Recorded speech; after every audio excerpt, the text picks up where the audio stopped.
Hello, everybody, and welcome to Unexpected Goals. This is your Premier League Match Week 30 preview, midweek slate. All 20 Premier League teams in action between Tuesday and Thursday. Should be a really, really fun slate. You know what? We're just going to dive right into it. Kick things off first off with a little London derby. Arsenal. Title race isn't over yet. Arsenal's still alive, technically. They're going to need 3 points here, but they are pretty big favorites here against Fulham. But it's another situation where honestly, Arsenal's going to have to break down a low block, which they really haven't done effectively throughout most of the season. Given the current striker situation, the change they've made, basically since all of their wingers got hurt, was to try to play through the middle more. Arsenal's never really been a team that has tried to play through the middle. When Saka is healthy, along with Martinelli and all their other wingers, they typically like to play through the wide areas. That's where they're most effective. But now it makes more sense to try to play through the middle. Odegaard has been operating that right half space and doing a really, really good job in there with Moreno playing as a false nine, able to drop deep and create, some type of midfield central overload. But against really, really good low blocks, specifically last time, even when they played Fulham, uh, it just doesn't really work. Moreno can be a target man, which is nice, but you know, the build-up's not that bad. They can build up pretty easily through any type of decent pressure. Fulham does press transitionally from a 4-4-2 to a man-to-man type of press. They have been somewhat effective with it. They're pretty cautious, and honestly, they're kind of a slow team to be frank when they do try to press. I don't think you're going to see that very often from them in this match, especially being on the road at the Emirates. When they played Arsenal in the previous meeting, they sat in a 5-4-1 and they denied space through the middle. Arsenal was just trying to play through the wide areas, and it just didn't really work. And really, what happened in that match was Arsenal just loaded up on corners and set pieces. Arsenal did end up creating over two expected goals in that match. 1.73 of them came off of set pieces, and they scored both of them, I believe, off of set pieces as well. So that's probably going to be what you're going to see here from Arsenal. Load up on the set pieces, try to play through the middle of Fulham's defensive block. But every time they've tried to play through a lot of teams, they're even decent at playing, solid defensive structures like Fulham can. Becomes very difficult.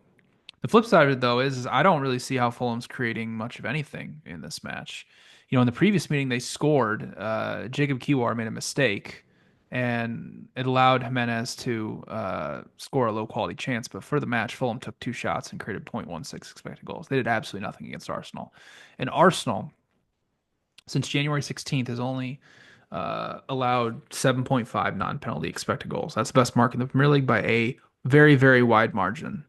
Um, and what also happened in that previous meeting was the fact that, oh, excuse me, I said Arsenal scored two goals. They scored one goal, and it was off a set piece. My bad. Um, is that Fulham, they couldn't.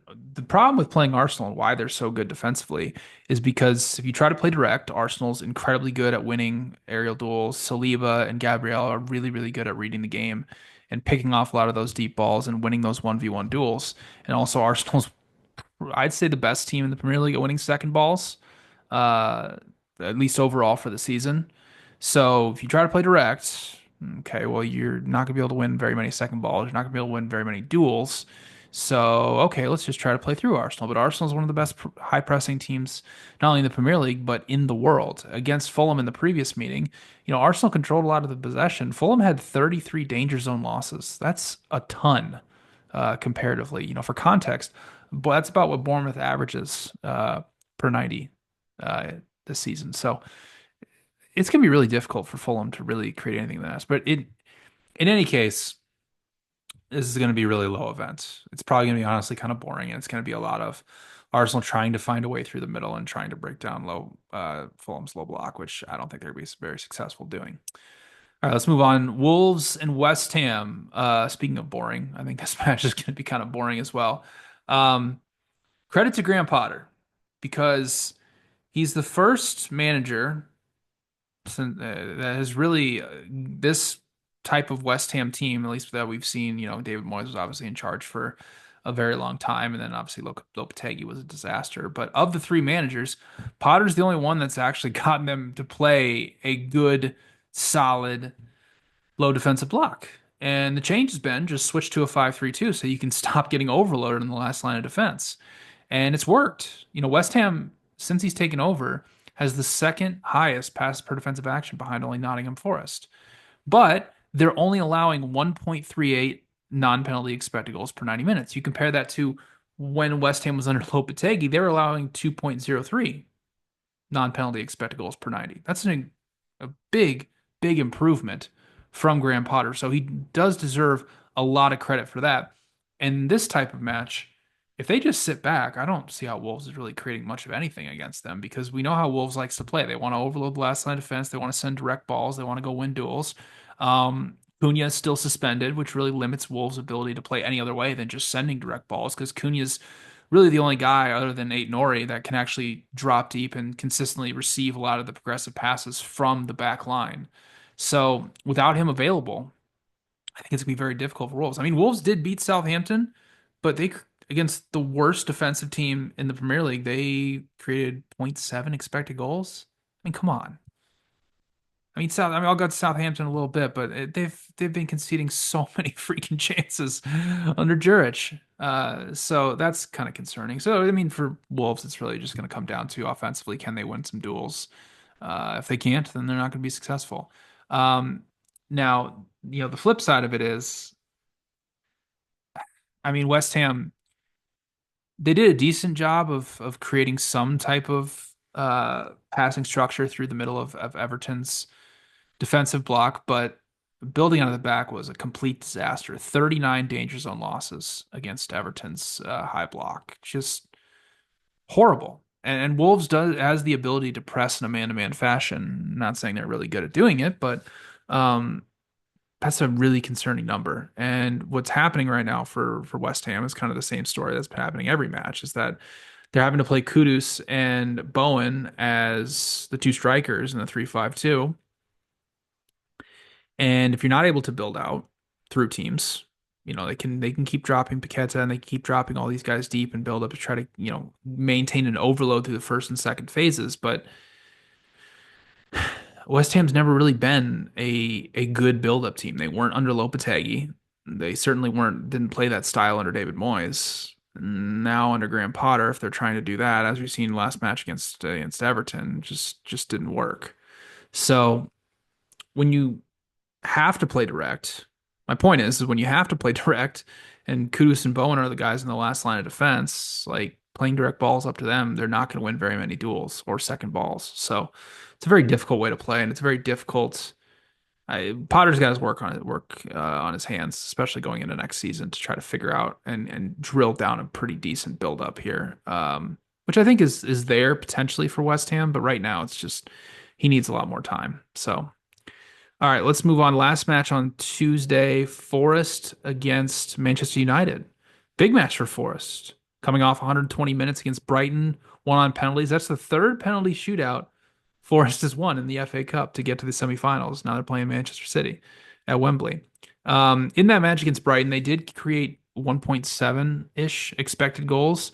But what was concerning is I think they had two shots up until the 70th minute. They had a big flurry like right at the end of regular time, but they really did not create much against Brighton at all. And you can tell that their final third end product was lacking without Chris Wood available.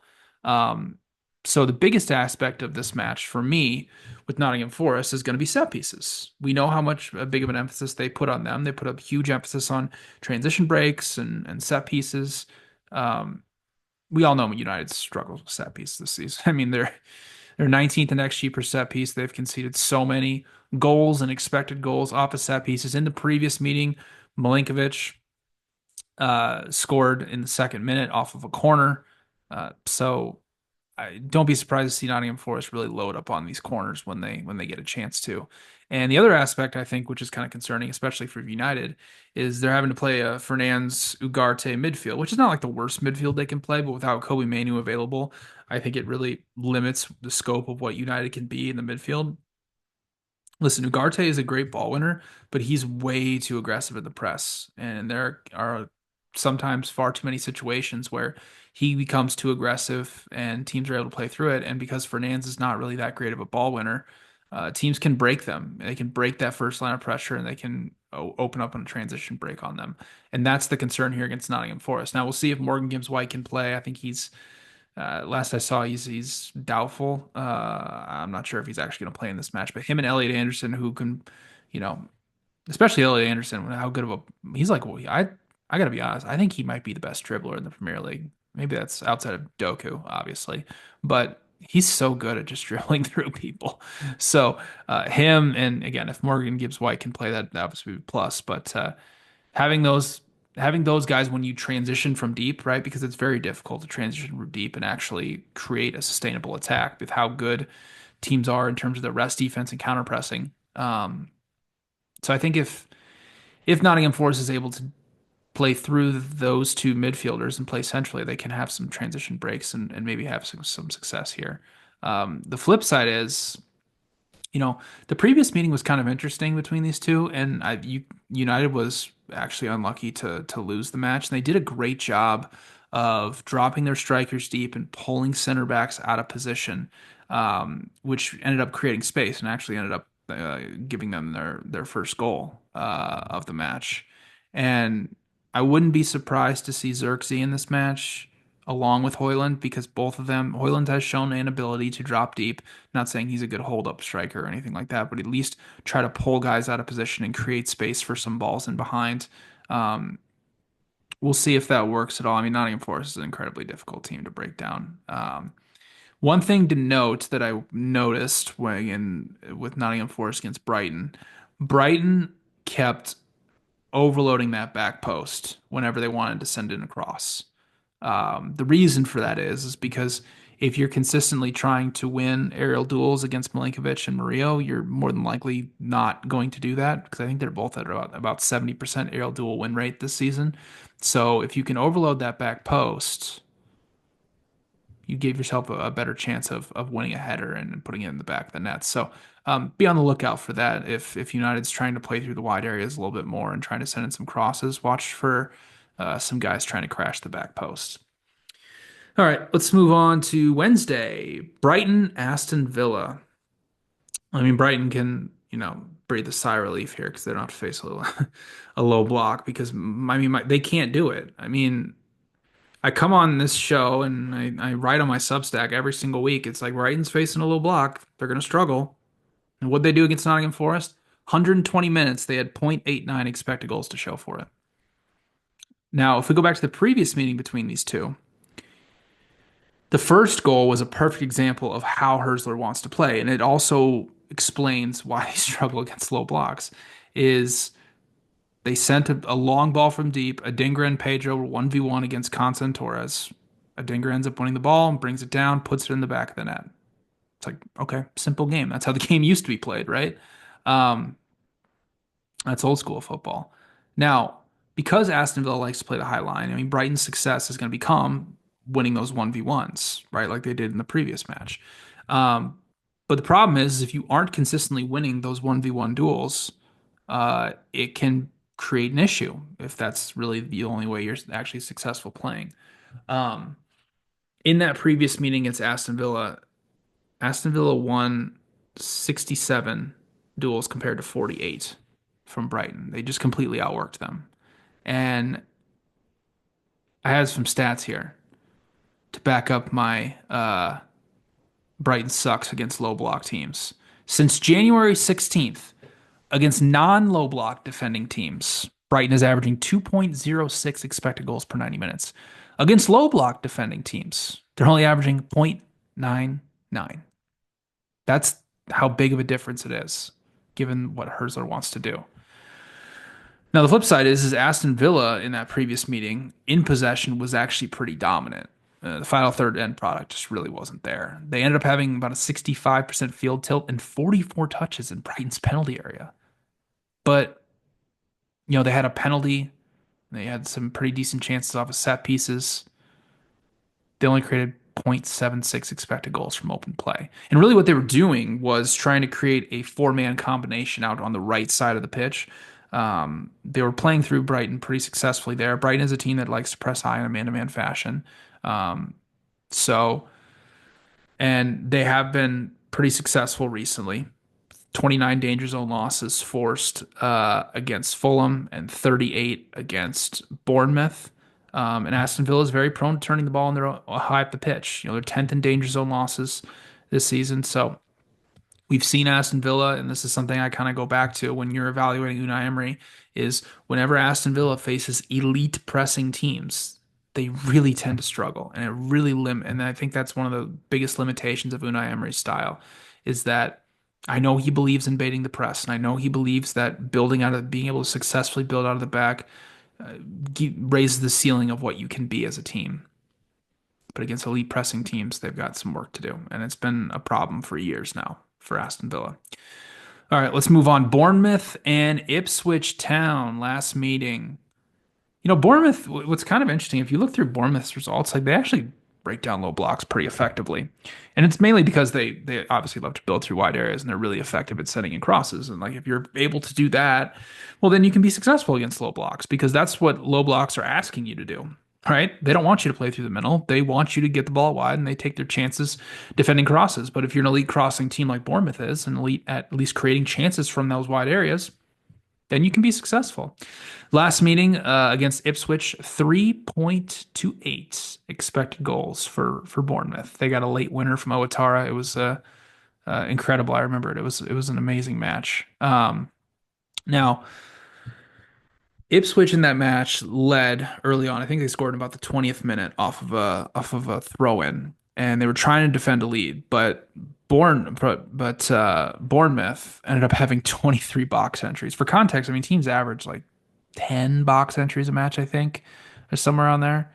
But 23 is like an absurd number, and four shots inside the 6 yard box for Bournemouth. For context, Wolves this season only has 12 total shots inside the 6 yard box.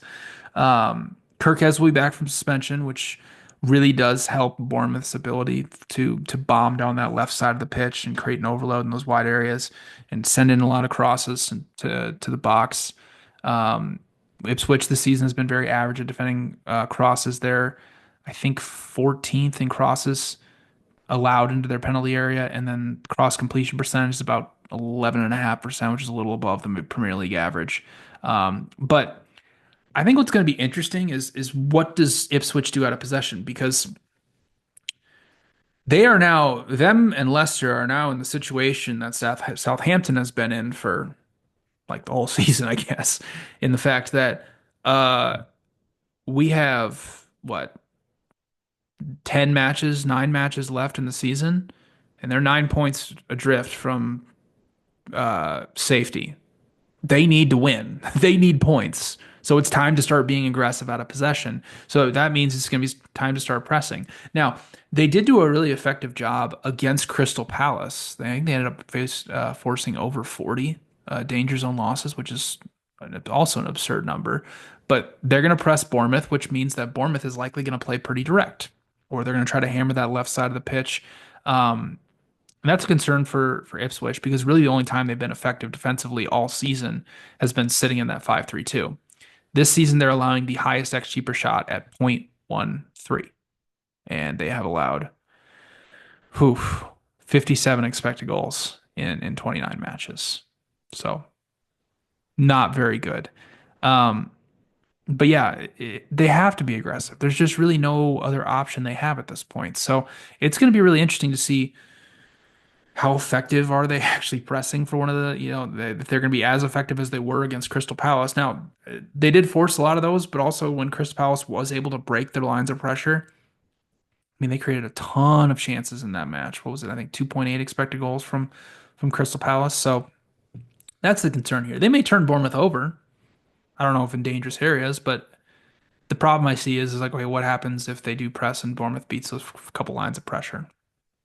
Then it's just going to be open season all match long. Um, and kind of going along the lines of being aggressive. I mean, I highly doubt that Ipswich is going to dare to build out of the back against Bournemouth. But again, like what did they have to lose? Maybe they try it. Maybe they see if they can play through Bournemouth. I mean, Bournemouth certainly isn't a good transition defense. I mentioned it last week. They're 14th in expected threat, 17th in final third of box entry conversion rate allowed. They certainly can be opened up once you beat that first line of the pressure. Um, but the problem is you got to, what you have to do against Bournemouth is you have to be brave and you have to be able to, if you're not going to play direct, you have to be brave and you have to be able to make risky passes towards the middle of the pitch. If you go watch how Bournemouth scored their first goal against Manchester City in the FA Cup on Sunday, and this is on, oh, by the way, on my Substack, I have a Premier League notes article with a bunch of images and data visualizations and things like that. If you are interested in them, I did not have time on my YouTube channel to edit a video to include all of these pictures, so I apologize for that. But basically, they pinned City to one side of the pitch.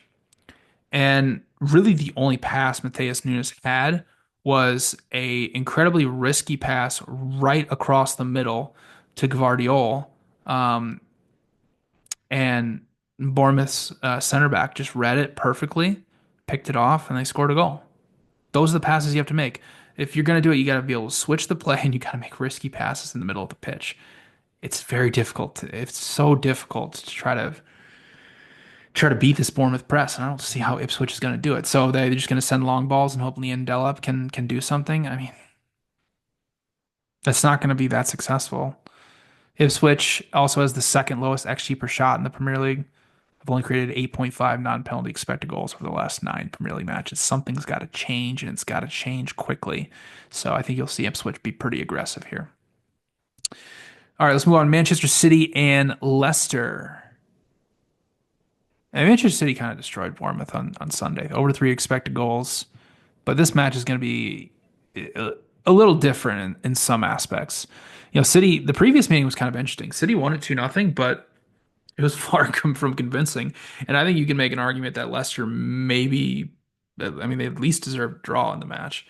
Um, Leicester was kind of sitting in a mid type block. And, City's pass map, they were trying to create a midfield overload, but they really weren't doing anything with it. Um, I mean, 1.3 expected goals off of 14 shots.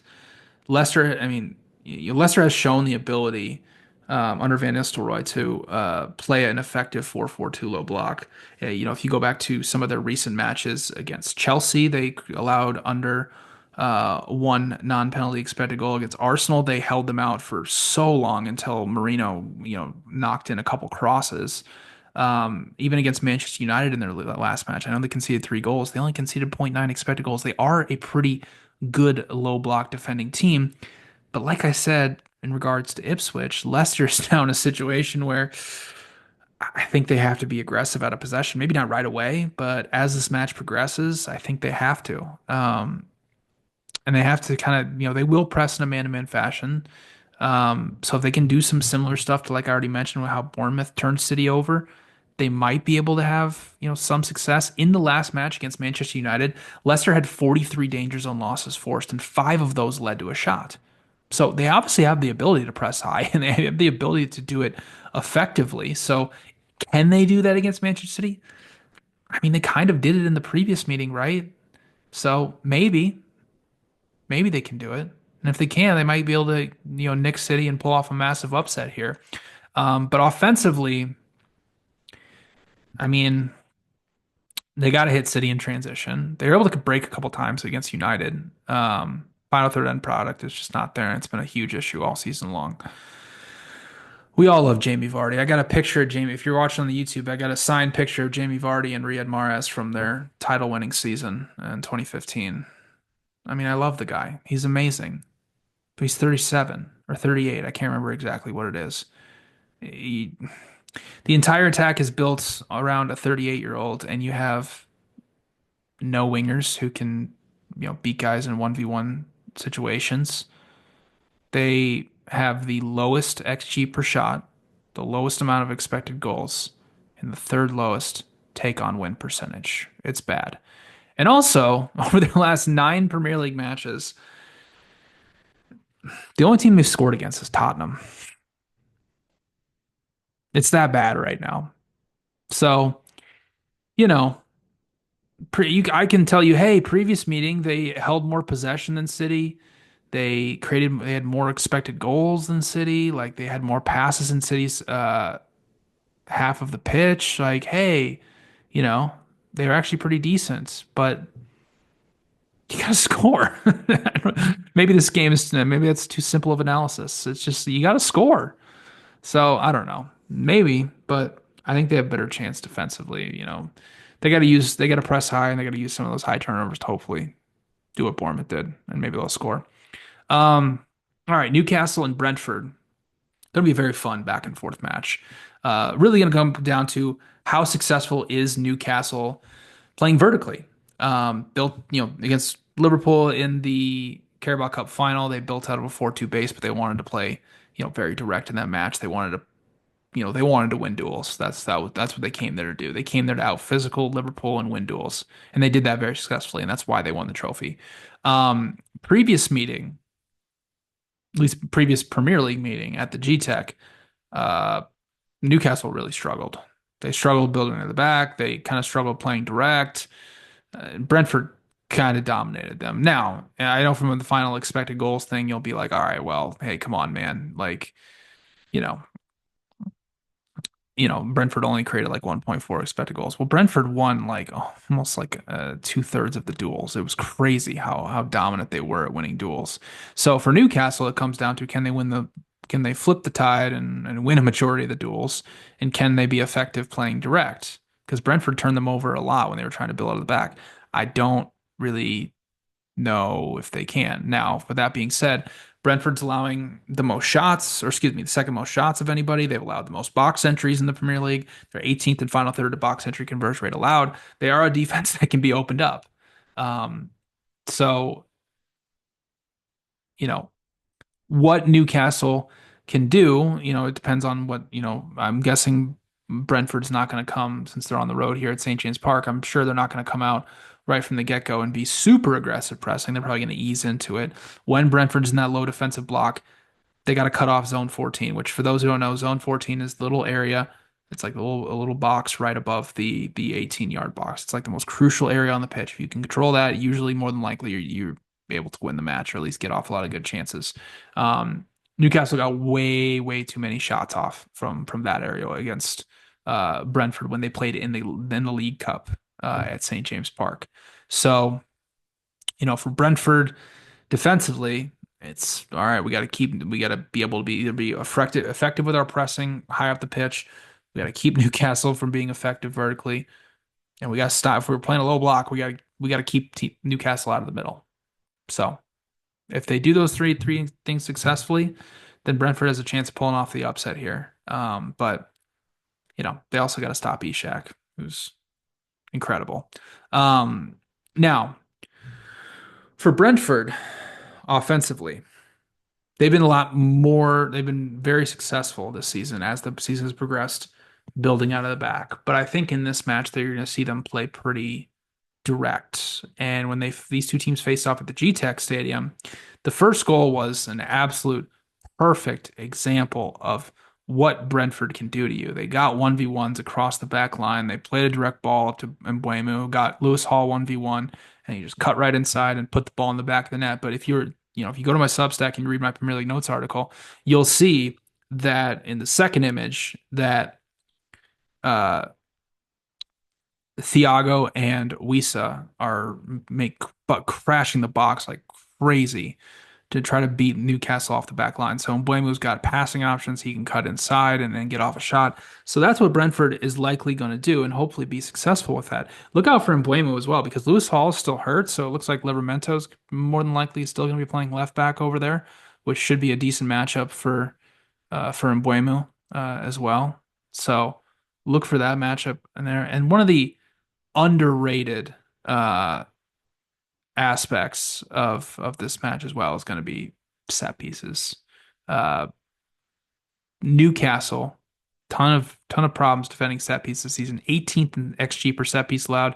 We know how good Brentford is on set pieces by this point. Third in XG per set piece this season and continues to just create chance after chance off of them. So for Brentford to be successful, I would caution them playing through Newcastle's press.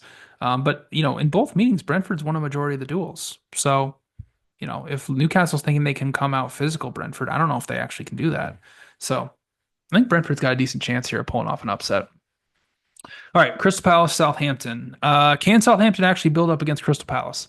Um, no, is pretty simple answer here. Palace's press has certainly improved. 38 danger zone losses against Ipswich. But there is one thing that I've noticed that I think they kind of struggle in, and this is pretty typical of man-to-man pressing teams. You'll see this, Atalanta does this as well. If you want a good example of it, if you can drop your fullbacks in, typically what will happen is the opposing team's fullback, so in this case, Crystal Palace, will have their wingbacks, Munez and Mitchell. They'll have them sit deep because what they don't want to happen is to have those two guys press high and just leave the three center backs potentially in 1v1 situations when a direct ball happens, right? You want to be able to defend those direct balls and not get overloaded. So once the first pass goes, then the fullbacks decide to jump. So if you can quickly get the ball to the fullback, then the press can be a little bit late and you can kind of play through team. You can kind of play through Crystal Palace. Not suggesting that Southampton is going to be able to successfully do that, but it is a weakness, I think, of Glasner's press. Now, Juric obviously wants Southampton to play through the middle, but they've had very little success of doing that all season long. They've continually turned the ball over in their own area, time and time again. Wolves played a compact mid block against Southampton in their recent match, and Southampton just kind of circulated the ball around it and didn't really do much. And yeah, offensively, Southampton's just stunk. Last 8 matches, Southampton has only created over one expected goal in one of those 8 matches, and they're only averaging 0.88 expected goals per 90 minutes. Now, Palace is on fire offensively.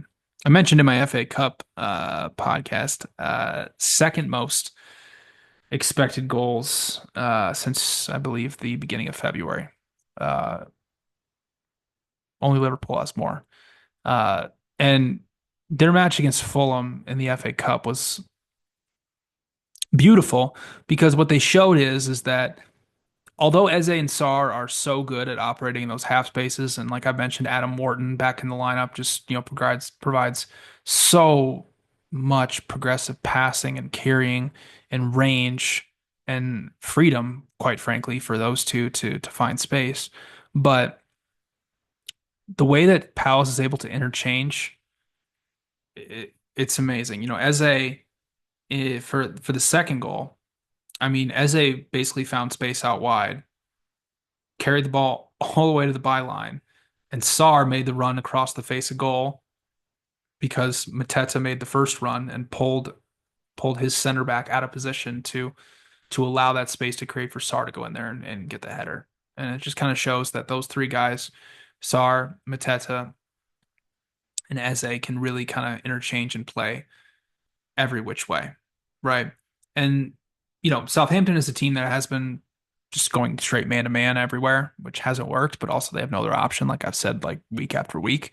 If they do decide to sit in here, look for Munez and Mitchell to just bomb forward and try to send in a bunch of crosses into the box. That's something that's really underrated about Glasner's system is yes, he loves the box midfield. He loves to try to get that midfield overload and find those, Sarr and Eze are so good in between the lines.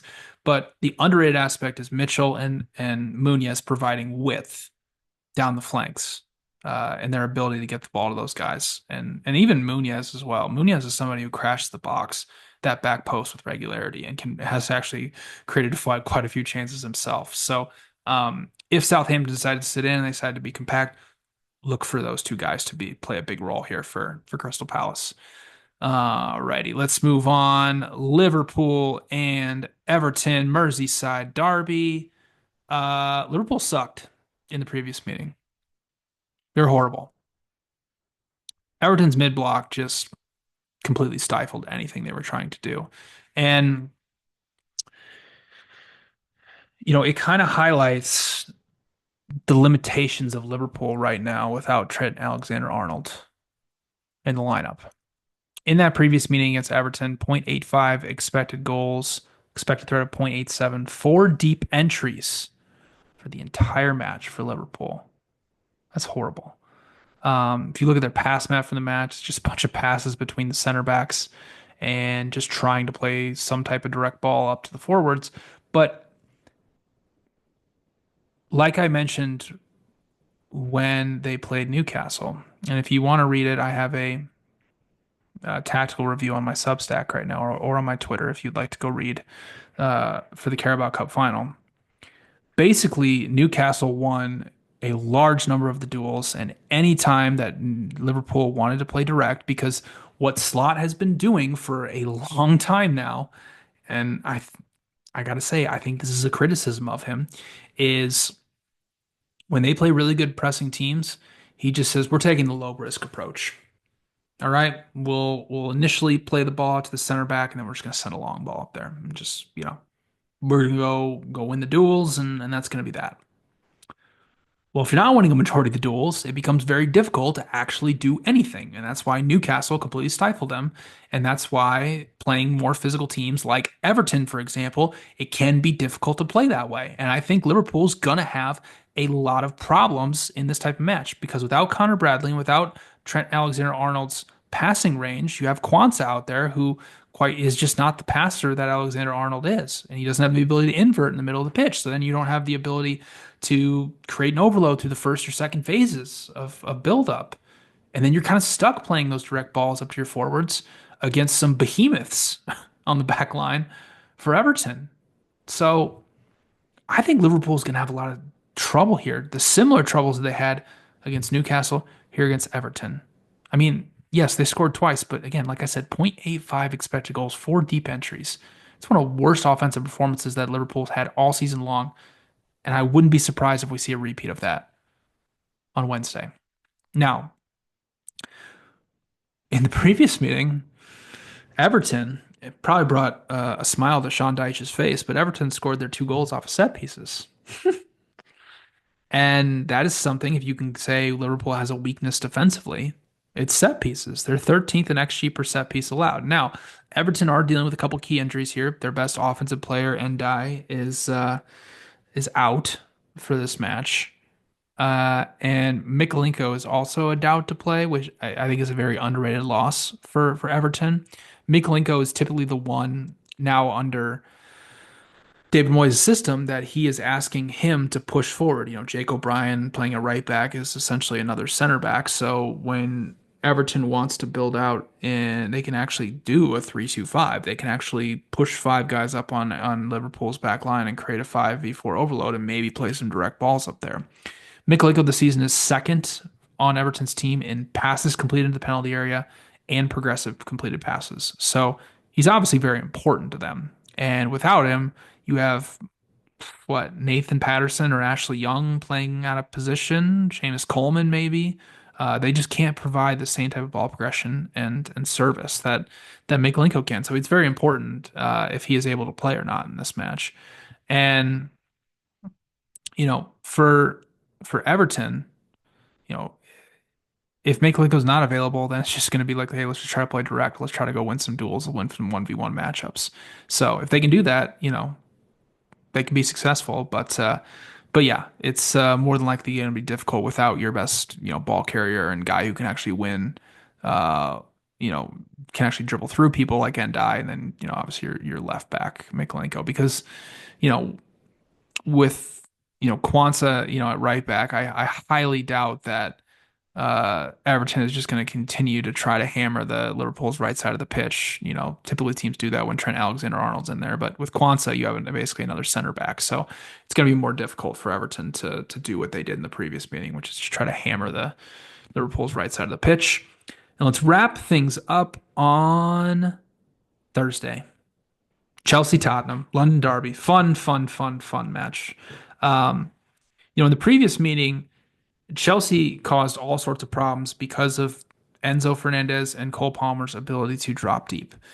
Tottenham is a team that will press in a man-to-man fashion, and they press with all their attackers. So, what that means is the defenders have to make a decision. If Fernandez, or Palmer are dropping deep. And if they do, then that defender has to either come with them or they have to leave them and allow them to easily receive the ball, turn, and start running at you. Neither is really a good option. Um, and you can see that Tottenham was pretty hesitant on, at least the center backs were pretty hesitant on actually following Fernandez all the way up the pitch there. So what that did is it created a midfield overload. It created an overload through the first and second phases of build up and allowed Chelsea to just honestly just play right through Tottenham. In the end, it was, if you remember, it was a crazy match. Ended up being 4-3. Both teams created about 2.8 expected goals. But what's funny when I was looking back on that match, you know, a lot of Tottenham's defensive performances this season, you can look at it and you can say, well, I mean, Van de Ven and Romero just weren't healthy and they weren't there. So, you can kind of just say, all right, well, they had to play Archie Gray and Dragishin or Archie Gray and Kevin Danso or some type of makeshift combination. That match against Chelsea, both Van de Ven and Romero were healthy. So there's no excuse. So, I mean, Chelsea's just going to do that again. Fernandez with Lavia available now, Fernandez can play a more advanced role. Chelsea can play a double pivot midfield with Caicedo and Lavia, and now you have both Palmer and Fernandez, just like the previous meeting, coming into those half spaces and causing all sorts of problems and pulling in space. Also, Nicholas Jackson and Madueke both returned to training this week ahead of the match against Tottenham, which is huge because Jackson is really the only striker they have that can make those runs off the back line. So with him available, and again, those two guys, Palmer and Fernandez, being able to pull center backs out of position and create space, if Nicholas Jackson is able to play, that gives Chelsea so many options on what they can do and build up and cause Tottenham a lot of problems. And also there's the added aspect of because Tottenham is so aggressive with their counter pressing and because they're so aggressive with their actual pressing, it creates a lot of transition opportunities for Chelsea, which I've said from, since Pochettino was in charge, that Chelsea is a better transition team than a build-up team. So if Chelsea's able to truly play at their best in transition and they're able to successfully build out of the back, they're going to cause Tottenham a lot of problems here. So 2.8 expected goals and 4 goals in the previous meeting, I wouldn't be surprised if we see that again, maybe even more. For Tottenham, I'm like a little bit worried about their build-up, but also kind of not.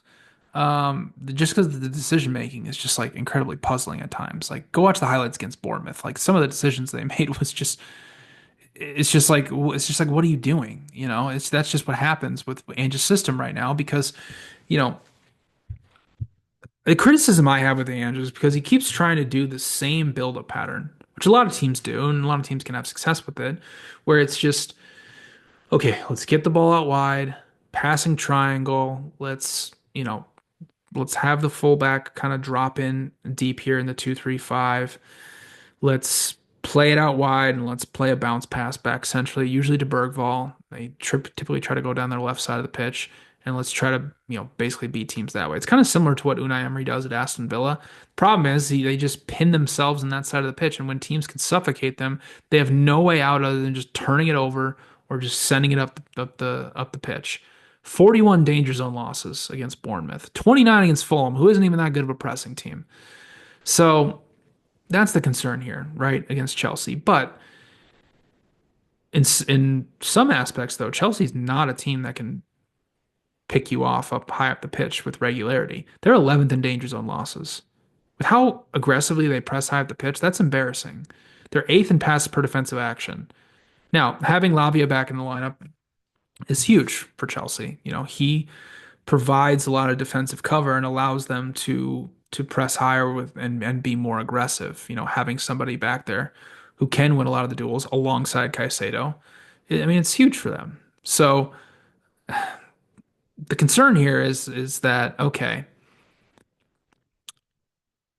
if Tottenham is able to use those passing triangles and play through the first initial press, because the forwards for Chelsea are they're not that good at pressing. I'll just say that they're just not that good. Um, yeah, sometimes you have some passengers out of possession. Cole Palmer, most notably, and Chelsea's just not physical enough up front to win a lot of the duels if they do try to pick teams off high. Um, And even in the previous meeting, Tottenham was able to actually pretty successfully build out of the back. They only had 20 dangers of losses, which for them is not that bad. And they did create a bunch of high quality chances. The first two goals that Tottenham scored were actually pretty low quality. In the end, I get 2.8 expected goals, you know, uh, what, four or five big scoring chances. Like it was a pretty good offensive performance. So I think this is just gonna be fun and crazy on Thursday. I'm excited for it. I mean, we saw 7 goals. I hope we see 10 uh, on Thursday. All right, that'll do it for this episode of Unexpected Goals. That is your Premier League Match Week 30 preview. I'll be back on Thursday morning, more than likely, to preview match week 31. We're going to go right in from a midweek slate to a weekend slate, and we're hitting the stretch run here for the Premier League. Top four is still very much up in the air. Top six, European spots to play. Relegation and title are almost done, but this top four race is going to be fun. So thank you all for tuning into this episode of Unexpected Goals, and enjoy the Premier League midweek slate.